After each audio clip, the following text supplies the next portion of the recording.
Dr. Chuck, the science schmuck. Synchronize. What am I doing today? I'm building something. How am I going to start?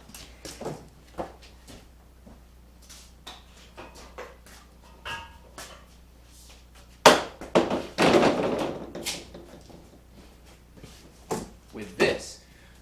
Now, as anybody who has ever reached under a seat in somebody else's house and felt something furry and moving has wondered, what is this?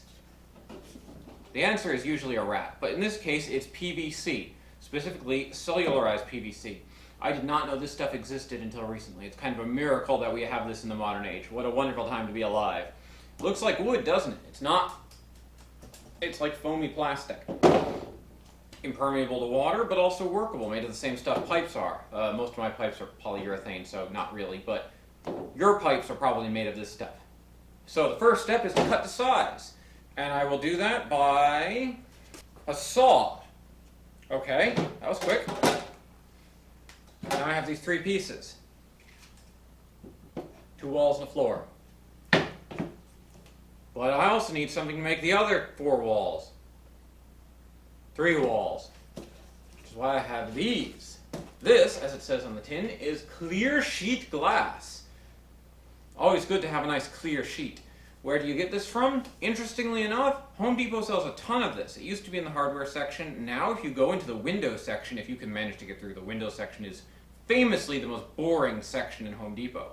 If you go all the way to the back, they have a whole rack of just tons and tons of glass. It's not too expensive either. I have 2 sheets here. These are going to get adhered. So,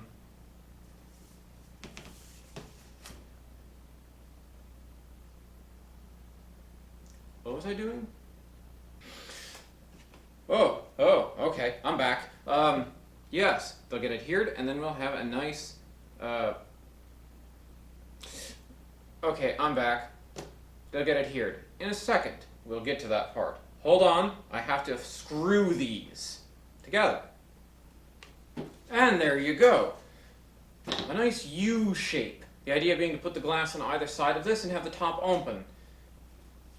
The only thing is, this needs to be relatively water sealed. And ultimately, that's how we need to attach. That's how the glass needs to be attached, right? Some sort of glue. So, hold on a second. Hold on while I get my caulk out.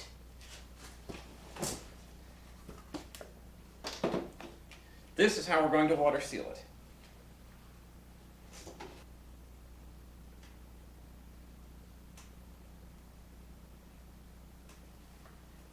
I want to get a nice.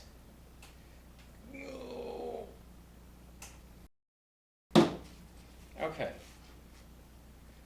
So now we've got it all nice and connected there, but now it's a problem of how do you add the glass. Well, glass is kind of weird. You can't drill through glass. Well, technically you can if you use a super hot, pokey thing. But that's not really drilling, it's poking a hole with very hot materials. It's dangerous, it's difficult, I don't have the materials for it, and really it doesn't help. Instead, I'm going to caulk the glass directly to the frame. That means the glass really can't be removed, but I can always get more glass. And if I need to recycle it, I'll just hit the thing with a hammer and put the shards in the recycle.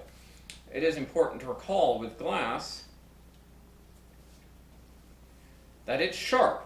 I actually cut my finger a second ago. Weirdly enough, WD-40 seems to stop bleeding because I was using WD-40 to clean the glass. Great, there's caulk on my gloves. My caulk is all over the place.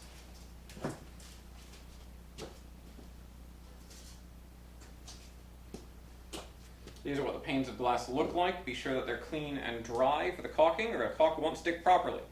Nobody likes it when the caulk isn't sticking properly.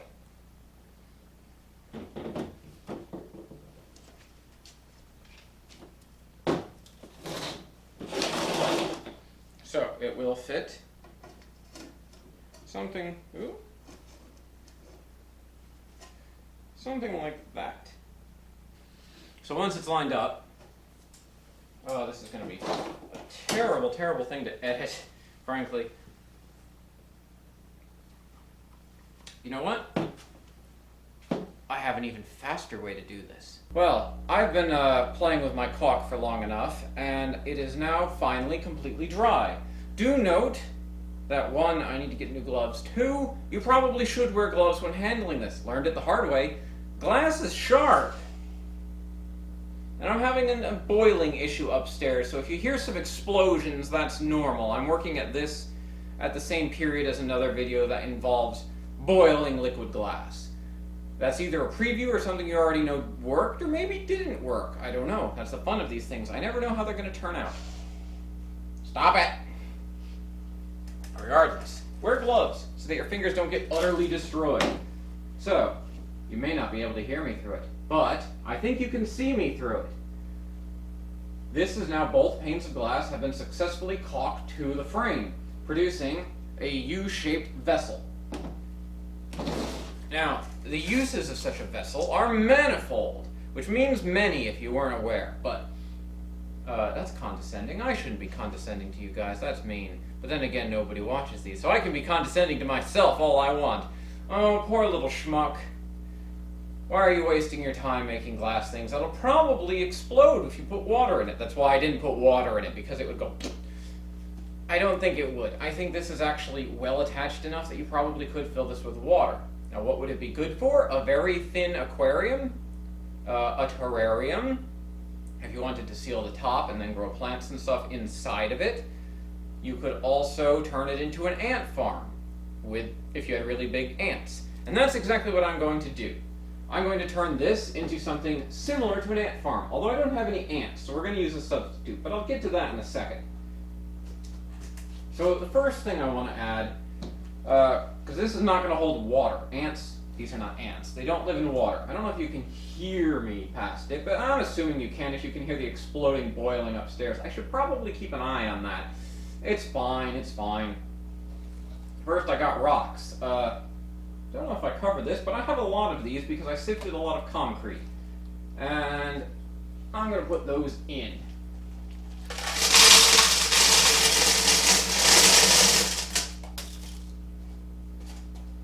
Smells like rocks. There's a certain pleasant aroma to the smell of wet sand and rocks. It's very dry, nice. It's not like beach sand. Beaches smell kind of weird, like salt and seaweed and stuff. It just smells like wet sand. I don't know. Find some rocks and some sand and get them wet and sniff it. It smells really good. And you can trust me on one thing, smell good. Well, that's our drainage level. So what's next? Well, I want to fill this with organic matter, but not too densely. So what I have near me are 2 buckets. One is filled with this. The other is filled with this. What is this and this? This is leaves from my garden, because trees around here, I don't know if you live in a place that has trees, but in New York, the trees hate us because we cut down all their friends. So every winter, they say, you know what? I'm going to ruin your day and just drop leaves everywhere. And if it ever blows wind, they drop branches that can kill you. That has happened to a lot of people recently, especially with the tornadoes that hit Connecticut like 2 years ago. There's still widowmakers, which is a bent branch hanging up in the trees. It still crushes people from time to time. Stop boiling. Well, don't stop boiling, but this is sort of a straw-like material.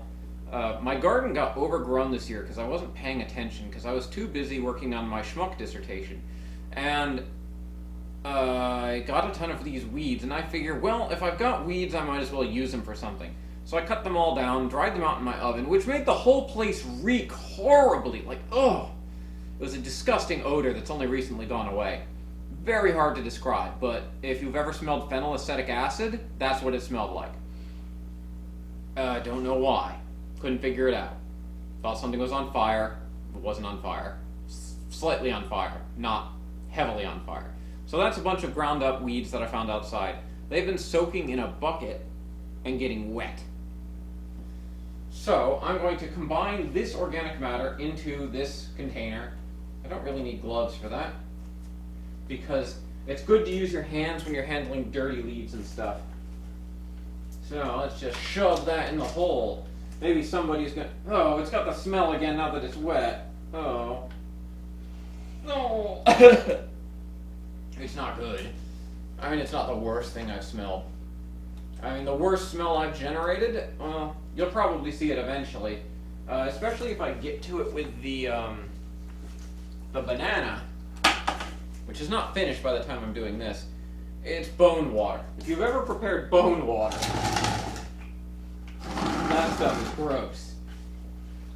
Probably the worst smell I've ever generated. And I've generated a lot of smells.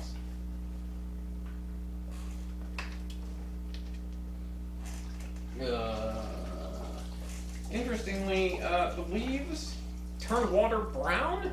That's probably tea. I mean, personally, that's what tea tastes like to me. Like leaf water. I don't know if I'd want to drink this leaf water, because I don't know what's in it, apart from leaves and water. I know that. Figured that out. It's pretty obvious.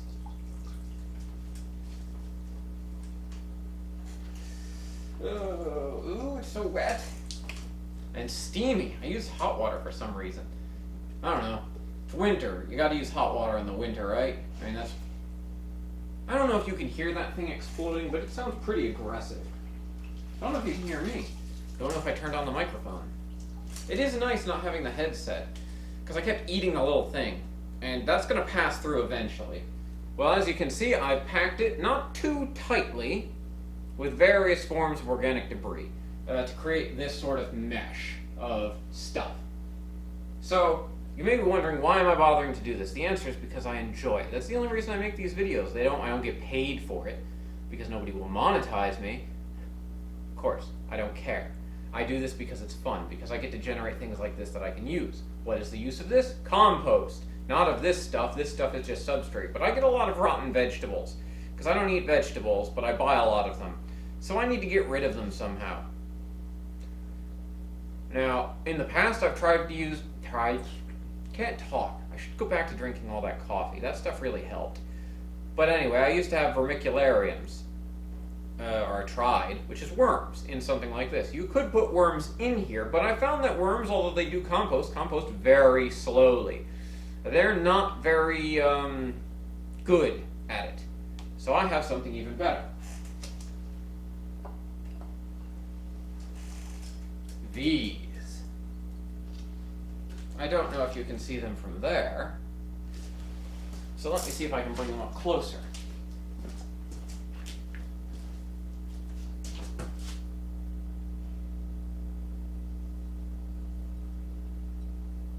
Now, what are these guys? I don't know if my voice is a little bit too loud because my head is right next to the microphone. These are Suriname cockroaches. They're a type of small winged cockroach, entirely parthogenic, so they only produce females, and the females lay eggs without mating. Thousands of eggs. Constantly. Which begs the question, why do I have them? And the answer is, I really don't know. I'm not 100% sure where I got them. They just showed up one day. So I have these three were the ones I could find, but I probably have more. I don't know. So I'm going to try to turn this into their new home, because I have observed that these things eat like crazy. They'll eat anything. Vegetables will disappear in seconds. I've even seen them eat human hair. I shave my head periodically. You haven't seen it, but trust me, it happens. And I feed them the hair. I feed my hair to cockroaches, and they just eat it. Like it goes away. It's way more easy than throwing it in my backyard. Which I don't know what you normally do with hair. I either feed it to cockroaches or throw it in the backyard. Or actually, sometimes I collect it. Like, I'll make a stuffed me or something out of it. That one I'm joking. Or maybe I'm not. So what I want to do with these cockroaches is put them in here.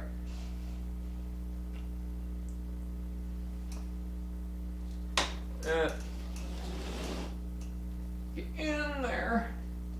They don't want to go in here. Nope. Huh. They're oddly tenacious. Okay. I've added them. Now, the Suriname cockroach is unique among the common cockroaches in that they usually burrow. So the Suriname cockroach, in its non-winged subadult phases, burrows through substrate. They dig holes. They can't really survive outside of substrate for long, with the consideration that once they're fully adult and they develop wings, they fly away. More than once, I have woken up in bed covered in these things, just because they fly around at night if it gets warm. So you do kind of have to make sure that they want to burrow and live in their new habitat and lay eggs. See, that guy is not wanting to. He's going up my arm. I also think they can bite, but not very hard. So, hopefully he won't bite me. She. They're all she's. They're all female. That's a nice cockroach there. I breed cockroaches, so this is not too unusual for me. Some people have an irrational phobia of these, and they're just like, oh, it's a cockroach, it's so gross, but I've never known why it'd be grosser than any other bug. I mean, frankly, they're shiny and kind of pretty. However, they are supposed to live in this and not elsewhere. I'm going to have to cover you up. The idea being that if these guys are willing and if the environment is correct, they will percolate through the organic matter and begin to live here, eating it and eating any food I add, providing a nice organic means of composting material. I drop old bananas or tomato peels or old tomatoes or banana peels. You very rarely peel a tomato. If you can peel a tomato, you're some sort of genius, because I can't figure out how to do that. They just go. But anyway, all my organic waste can go into here and be easily digested once those guys reproduce to a couple thousand. So, we'll cover that as it happens. I will get myself a lid for this. Trying to think what would make a good lid. The most effective way is probably just to cut another piece of the material and set it. You could also wrap it with aluminum foil, I think. I'm going to cut. I'll do it eventually. And I'll get to it. I don't think these guys are going to fly out and come at me in my sleep like they usually do. They'll be fine.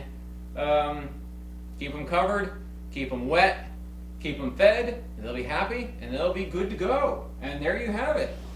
You've got your very own cockroachery. You can watch them go through their whole life cycle in here. We'll come back to them in a future episode and see how they're doing, but for now, we're going to have to wait for them to breed. Extra, if you will.